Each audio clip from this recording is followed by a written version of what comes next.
Hi folks, I'm doing a test of my new webcam.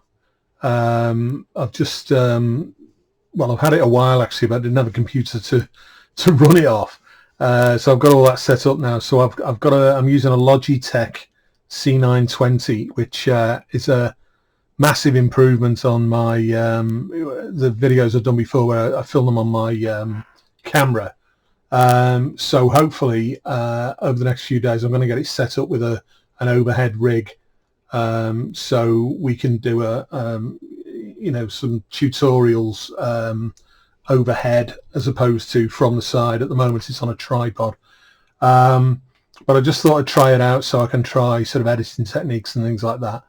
Now what I'm currently working on is, as you can see, this 1:1 scale HAL 9000 from 2001, the Moebius kit. I've had it a while actually, but I've not really had time to work on it. But I just thought I'd run through the parts and talk about what I'm going to do with it, and a few things I picked up on which, if you're planning on building it, you might want to consider. So obviously there's the box, typical Moebius box. It's got a color guide on the back, which has got the color call outs, and you can see what the original looks like.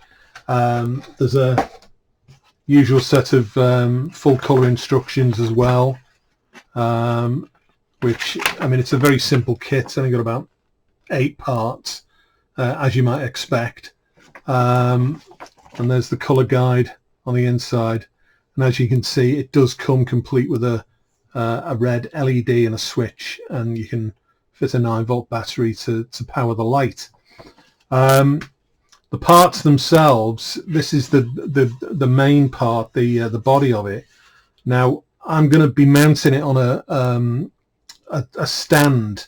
I'm going to use the kit stand, but I'm also going to use a wider base, so I'll be able to display it, which will have a switch on it, which I'll explain in a minute. So what I've done, I've actually filled in the opening for the switch in the side of the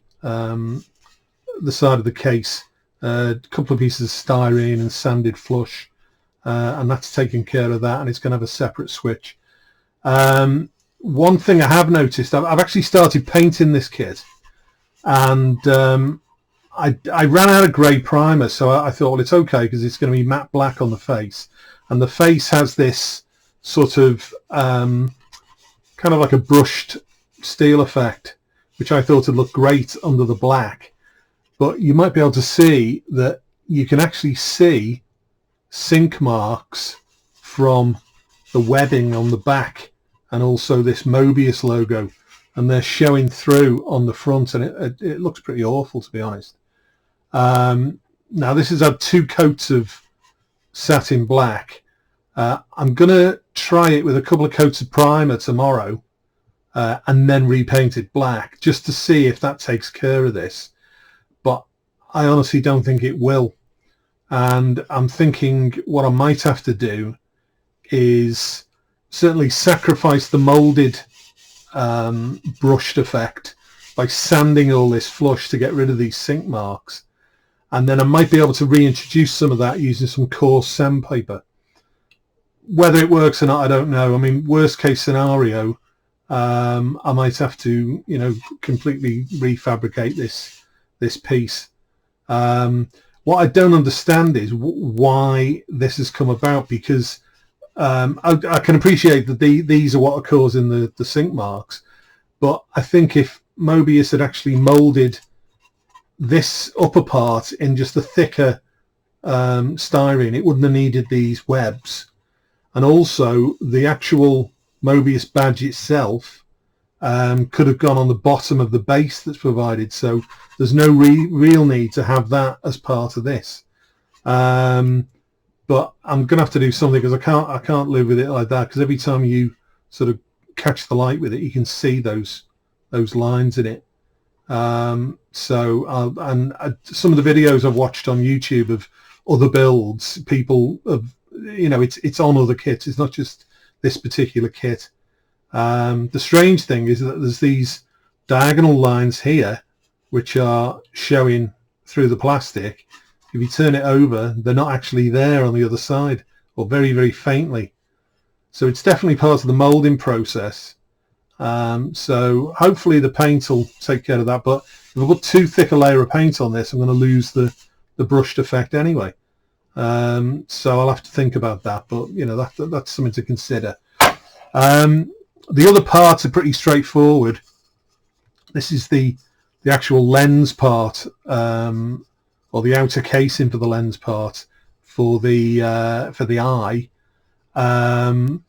It's had a couple of coats of black, matte black inside, but I'm going to give it another couple of coats and then maybe a coat of matte lacquer to make it completely flat. And then the outside needs a satin finish to make it look more like a camera lens. Because if you look at any camera lens, inside the lens itself, it's always a dead flat appearance. So at the moment, it's just a little bit too shiny. So we'll sort that out. The outer ring, it's been sprayed with Rust-Oleum chrome silver, which gives you more of a kind of polished aluminium look. It's not like a complete mirror chrome, but that actually will do me. I think that looks okay. You don't see much of it because that takes up the center part there, and then it fits in there. So you know, there's your assembled lens. So I think I'm happy with the silver. Other parts. This is the base. It's only had one coat of black primer for now. It's going to have a couple of coats of satin black, and then I'll pick out the logo in, I think, white. It'd look better. I've seen people do it in silver, but I think white might look better against the black. And as I say, I'm essentially going to fit this then to a larger base, maybe a wooden base, I haven't decided yet, which will have a switch on for something which I'm fitting, which didn't come with the kit. That's the grill. This is just a primer coat. It's just something I happen to have on hand. It should be a sort of like a dull silver colour. So that'll get another coat tomorrow. What I have done though is this had webbing on the inside. I've left this part on because that forms the joint to fit in there. But I've actually taken off, used a craft knife, and I've taken off the webbing on the inside, and then I've drilled out all the holes. You can probably see there, if I hold that, you can see all the holes been drilled out there. Partly for scale effect, because otherwise you'd have to paint those out, and partly because I'm actually fitting a speaker in it with a voice chip. So that's the idea behind that. So that'll have another coat of paint tomorrow. That's the LED that comes with it. It's a push fit into the lens, and it's quite a tight fit, to be fair, but it looks the part, and when you light it up, it does actually look, you get the lens flare because it's got an inner clear part. You get the lens flare as well, which looks quite realistic when it's on. So I'll be using the kit supplied one of those. The switch I'll wire into the base. I'll just make these wires longer, and it's only a simple you know, on-off switch. So that'll sort that out. The clear parts I've left in the bags for now. I don't really want to get them out until I'm ready to use them. I'll be using a PVA to attach those, just a tiny amount of PVA, which will dry clear, and therefore there won't be anything to see. But you're going to have to be careful not to get that onto the matte finish on the inside of the lens, because it'll ruin the effect of the lens then. So it's going to have to be a tiny amount. I may actually give them a coat of Future as well, which will, you know, take out any sort of minor scratches in them and make them look a little more glass-like. You do get a little bit of double-sided tape to attach the battery with. I'm not going to be needing that, but it's handy that they do actually supply that. these markings are the water slide, and they're really, really well printed. Obviously the HAL 9000 logo goes at the top. The interesting thing, and I don't think many people have picked up on this, if I bring this up so you can see that, you can see those two sets of white type which are used to detail the edge of the lens ring, and they were on the original ones used in the film. But the thing that a lot of people haven't picked up on is that, and I'm assuming this is for copyright reasons, where it says fisheye Nico, it should say Nikkor with an R on the end, because that's the brand name for Nikon lenses. And I think because they obviously don't want to pay Nikon a huge amount of money to use their brand, what they've actually done, which is quite clever, is they've printed another set there that says reset. Now, a lot of people have been sticking that over the switch thinking that's for that. It isn't.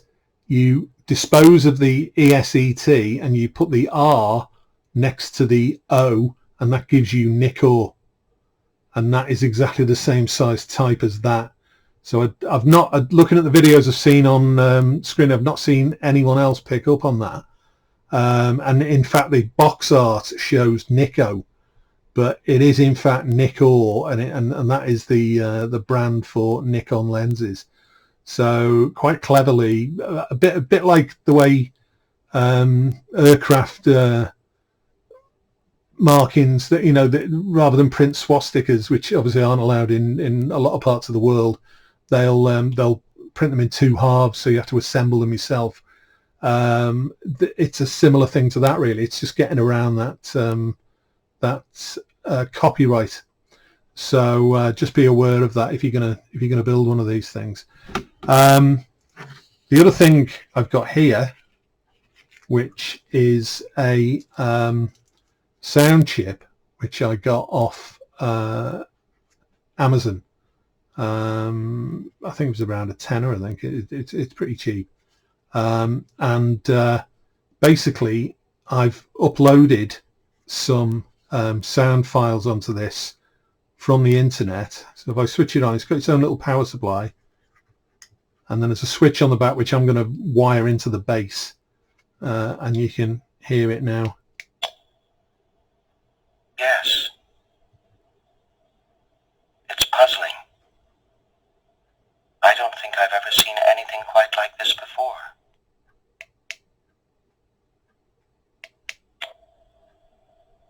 I know that you and Frank were planning to disconnect me, and I'm afraid that's something I cannot allow to happen.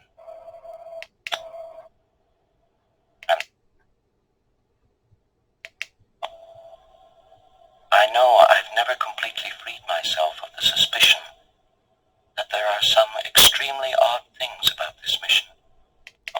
So you get the idea. Just a moment. I've just picked up a fault in the AE35 unit. That's actually my favourite phrase on it. But so that'll be on a switch on the base, and then when it's on display, you just press the switch and you'll get a different phrase every time. And it does play randomly, so it doesn't play in a certain sequence. It's random one after the other. So so I'll say, I mean, this was really, although it's obviously quite useful to show this stuff off, it was really just to test to see if the camera's working. And I'm planning on if I can get an overhead rig built for this, so that you can see things not from this odd angle, because at the moment it's on a tripod. And it'll be better lit and probably slightly better focus as well. And then eventually probably pick up another one of these cameras so we can have a two camera view, and I can switch from one to the other. And then I'll start doing some slightly more in-depth builds and tutorials, and I'll try and get more stuff onto my YouTube channel. Which is, the stuff I've put up, which has mostly been slideshows, to be honest, has had quite a good response. So I think, you know, given the sort of breadth of stuff that I build, there is an interest there. And of course, you know, I occasionally get asked to do reviews for various bits and pieces, so I'll carry on doing those, and hopefully try and build up a little bit of a library of different techniques and sort of finishing techniques and different tools and all kinds of things that I've come across over the years. So thanks for watching, and just keep an eye out for more of this, and hopefully, you know, gradually it'll start to look a little bit more professional. It's a little bit Heath Robinson at the moment, but hopefully it'll be a little bit more professional as we go on. And if you've got any requests to see anything or look at anything or for me to build anything, then let me know, and I'll try and sort that out. Okay, cheers.